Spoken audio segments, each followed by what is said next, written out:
Welcome to Why I Quit, a show that covers real people quitting their 9-to-5 jobs in search of something different.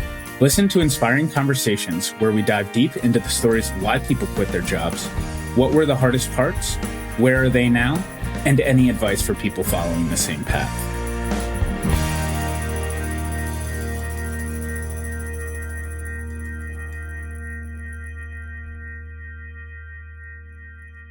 I am so excited to introduce Steve Krakower as this week's guest on Why I Quit.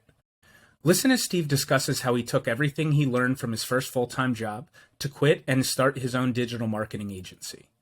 Learn about his struggles during the first year and how not having a plan B forced him to push through the tough times. Get inspired hearing about how Steve scaled Harbor Marketing Agency by finding the right employees and narrowing the focus of their services over the past 5 years. Hey, Steve, how you doing today? Thanks for joining us. I'm doing well, Dave. Thanks for having me. Could you start off giving me a little bit of a background of your initial education and how that led into your first job? To back up way back when, I've always been super entrepreneurial, typical story. Like I was always the kid with the lemonade stand. I'm sure basically every founder and entrepreneur tells you that. And I was always looking for ways to make money, start a business, create something. It's just kind of something that came naturally to me. Took the regular college route, went to Loyola University in Baltimore, Maryland. I kind of just partied my way through school. I was coming upon graduation and I was like, okay, I need to get my act together here. I knew I wanted to go into entrepreneurship at some point, but I didn't really think it was achievable right after graduation. I knew nothing really about working yet or how to scale a successful business. I had a couple that I had tried to start and they had failed miserably.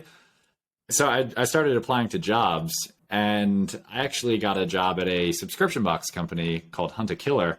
I was fortunate enough to, come on with them at a very early stage.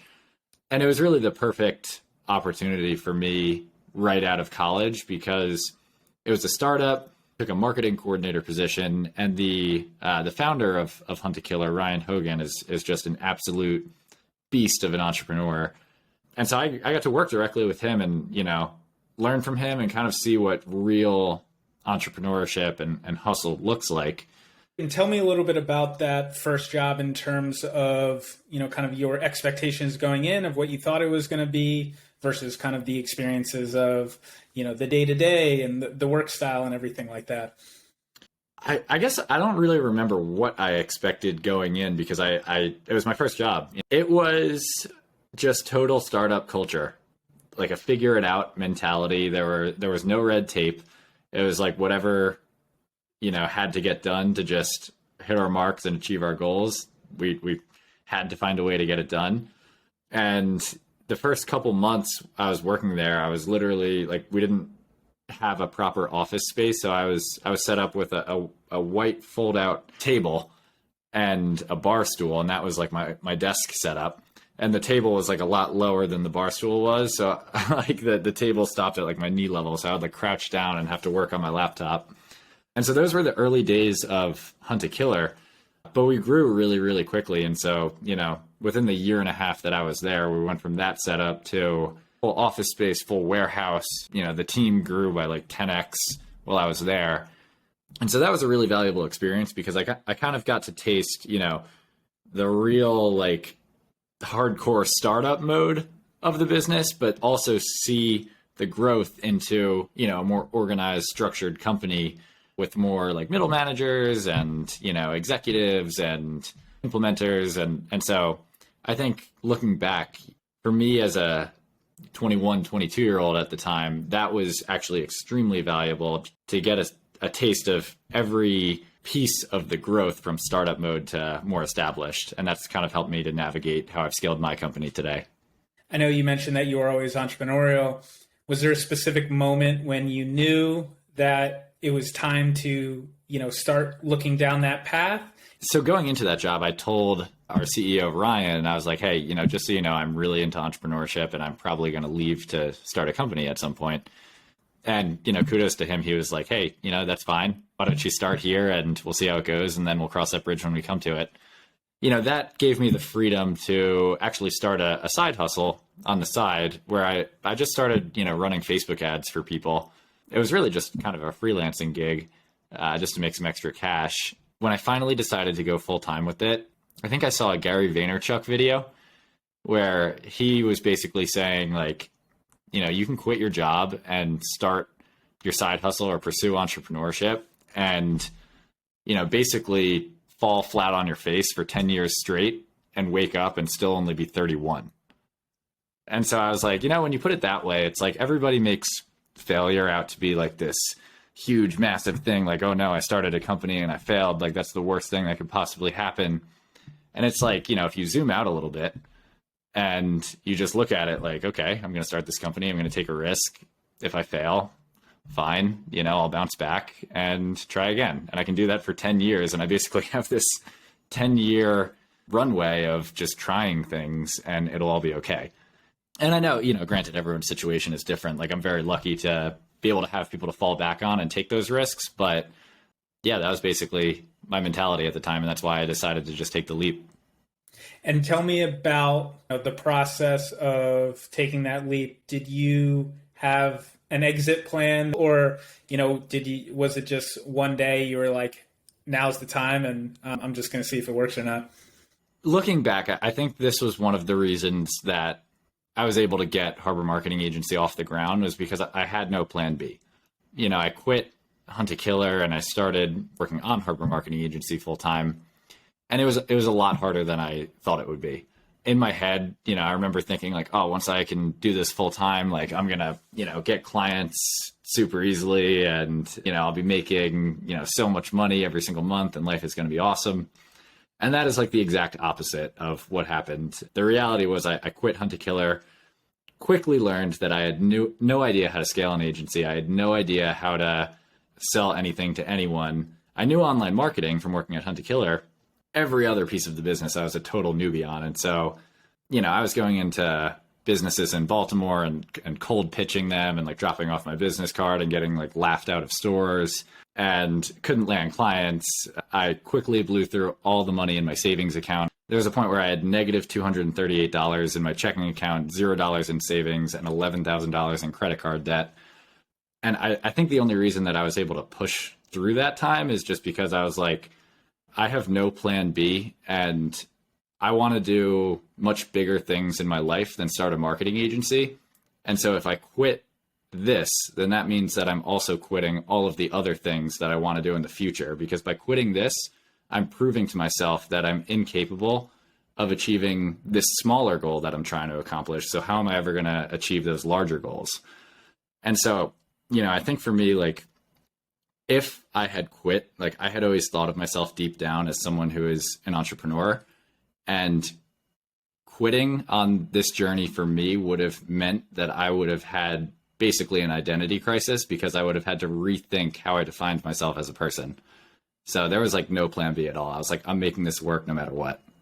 In terms of, some of the things that you did over that first year to turn it around, talk to me a little bit about like, what are some of the things that worked well or didn't work for you? And then how are you able to learn from those to continue to scale the agency from there? Really, there wasn't much that I did right in the first year. The first year was more about learning what not to do.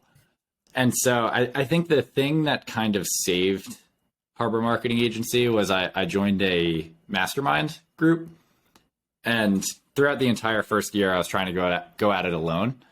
And I was just trying to figure things out. And I was like, okay, let me just try to get clients. I think that's what I'm supposed to do. And like, let me, try to run their ads. And like, nothing was working and things were quickly going south. And it wasn't until I actually joined a mastermind group, which for anyone listening who doesn't know what a mastermind is, it's basically a group of people that are trying to achieve a common goal. So I joined a mastermind group of agency owners, people that owned marketing agencies. I learned from them how to sell, like what an agency sales process looks like, what scripts to follow. I learned how to build a team. I learned how to price myself. I learned that niching down is important. I learned like everything that you need to know about scaling an agency. And so suddenly my entrepreneurial journey went from me just trying to figure things out to actually following a proven model to grow my business. And that really made all the difference. And then the second important piece of joining a mastermind is, you start to network with these people, and you look at these really successful entrepreneurs and agency owners who have, achieved these amazing things. And you realize that they're no smarter than you are. They're regular people. They've just, figured a couple things out through trial and error. They've stuck with it longer, and it's doable for anybody as long as you can, do the same thing and be willing to learn. So talk to me a little bit about how you went through the process of getting through the hard times, but also being open to like a pivot or a different direction to be able to also make sure you're, kind of taking your company in the right direction. It's an interesting piece of it. And honestly, it's still something that I struggle with a little bit today. I think as entrepreneurs, just being entrepreneurial, we always want to try new things, and we always want to be like, okay, we're doing it this way, but I'm going to try this and I'm going to try this. What I've learned over the years, and what I constantly have to remind myself of today, is that you're never going to achieve anything great by doing 20 things half-ass. You need to just pick one thing. And even if it's not the perfect thing, zero in on that and really give it 100% of your focus and effort. And that's the only way that you're actually going to be able to build something meaningful. To put that into an example for my company, I started out basically being a jack of all trades. I was marketing for beauty salons. I was marketing for roofing companies. I was marketing for college admissions counselors. I was marketing for subscription boxes. And the problem with having so many niches, or niches, however you want to say it, as an agency owner, is that you can't formulate processes to execute perfectly on each one. It's just too much. One of the things that I learned from my mastermind was, just pick one niche and be the expert for marketing companies in that specific niche. So for me, I worked at a subscription box company. And so naturally I was like, all right, I'm going with subscription boxes. Today, we are a subscription box marketing agency. That's what we do. I'm well aware that it's not the perfect niche. There are, other niches out there that are easier to market. Subscription boxes in general is a very tough business model to make successful. And, that presents a lot of challenges for our team. It's also a very small market. It's difficult to scale an agency to a sizable agency in that market because there's only like a couple hundred to a couple thousand subscription boxes that are going to be doing well enough to afford our services.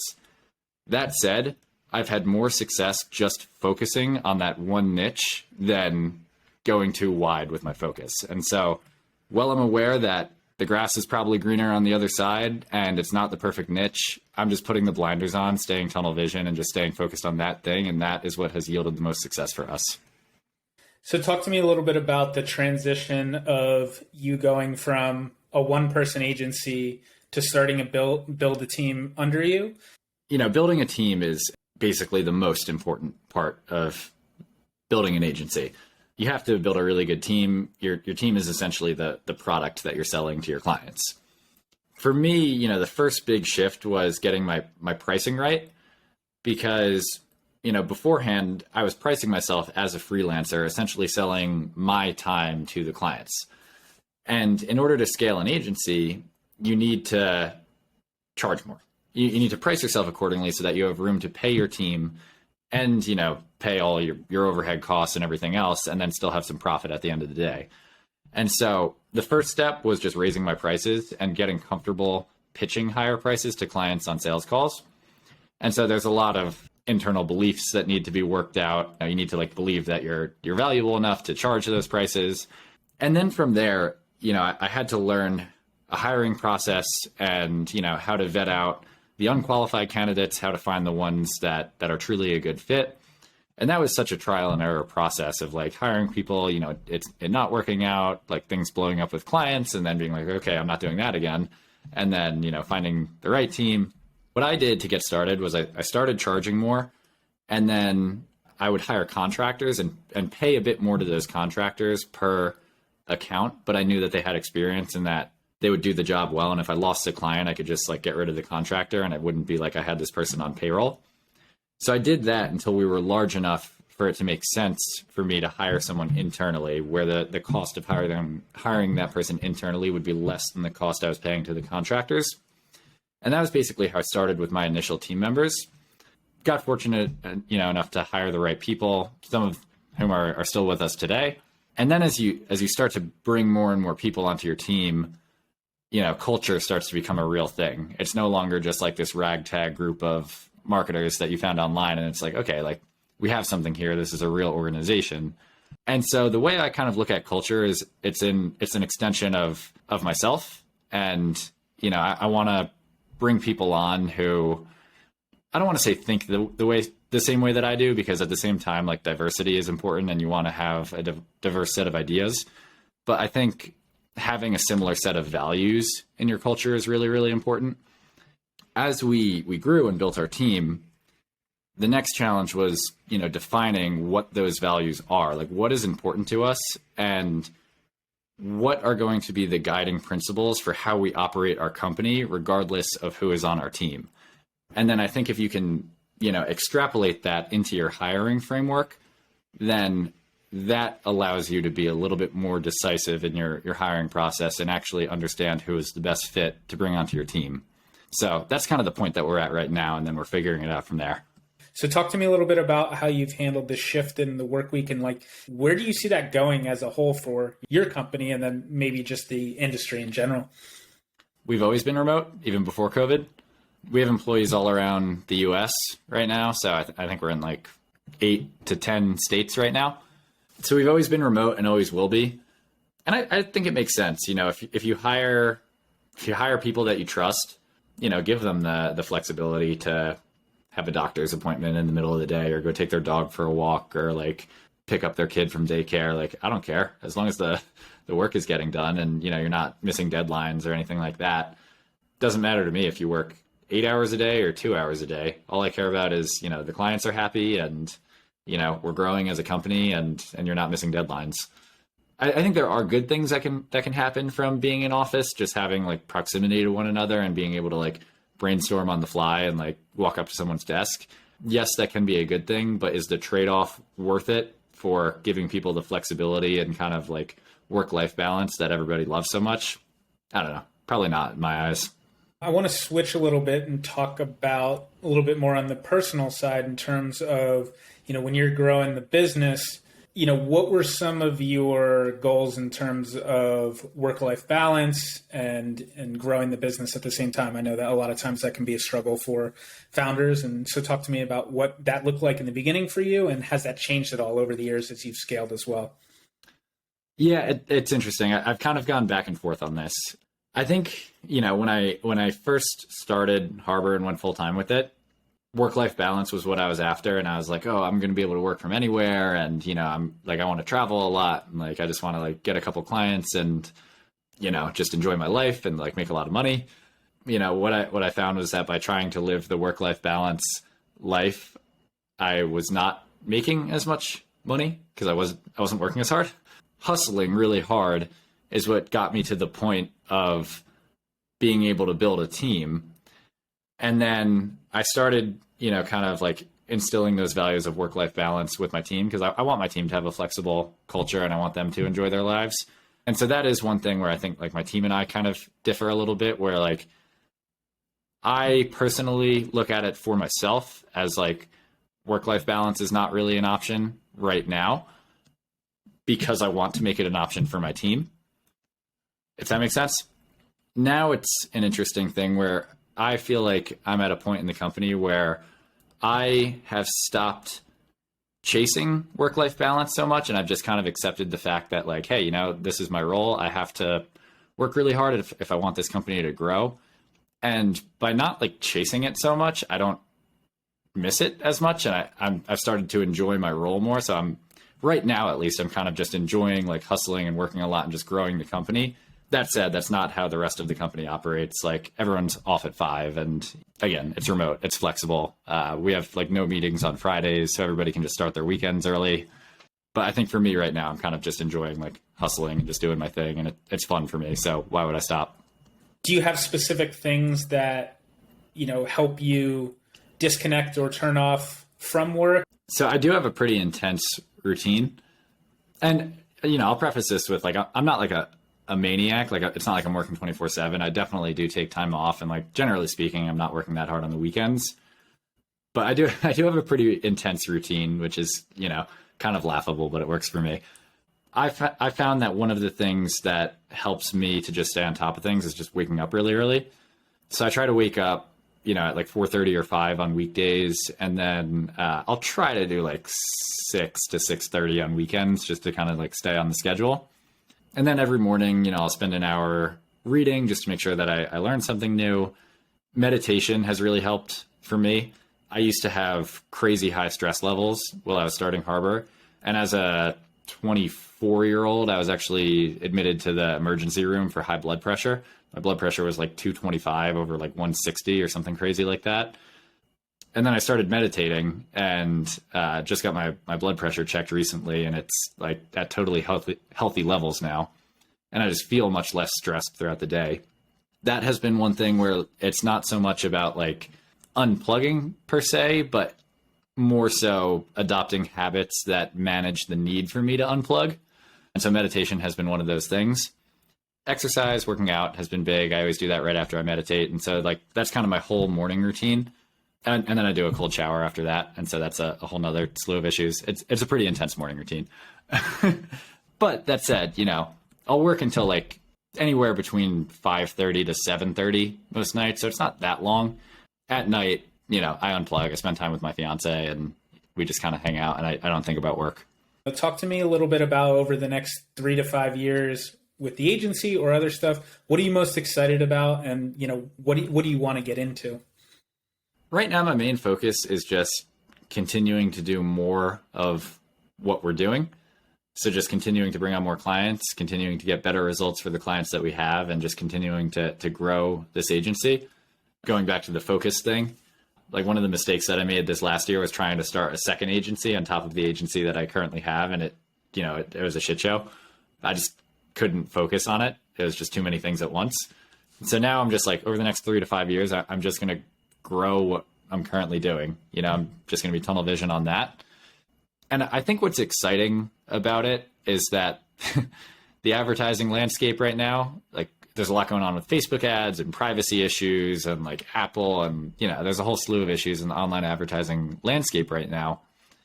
And so navigating those challenges is going to be interesting. And I'm kind of excited for it in a way because it'll be a good entrepreneurial litmus test to kind of like see what I'm made of, see what my team is made of. And I think if we can successfully navigate that, there's a lot of opportunity for us to, really make a name for ourselves in the industry. And, I think we can be, an 8-figure company in the next 3 to 5 years. So I'm looking forward to just doing more of what we're doing. To end it, I always like to, ask people the same question in terms of, thinking back to, before you made the leap and jumped in. What's a piece of advice you wish you knew? There are a lot of people out there who are going through the same process or thinking about it. And so, what do you think is most, the most valuable piece of advice that would be great for them before they make the leap themselves? I would say join a mastermind of really successful people who have done what you're trying to do. The reality is that you can do it. You're smart enough. If you can understand how other people did what you're trying to do, then you can do it too. Like, it's not like, you're incapable of understanding how they got there. Learn from other people, be a sponge, and, soak in as much knowledge as you can, and don't have a plan B. If it's important enough to you and if you really, really need to make this happen, then you'll find a way to get it done. And yeah, just stick with it. Awesome. Well, thank you so much for your time and sharing your story. I really appreciated this a lot. Yeah. Thanks for having me, Dave. This was fun. Thank you for listening. It really means a lot to us. We want to hear from you as we keep growing. Please reach out on whyquit.co if you have any feedback or potential guests. A special thanks to Chris Dole for the music. Please check out his newest album, Here's to You, on Spotify. Thank you, and we will be back next week with another episode.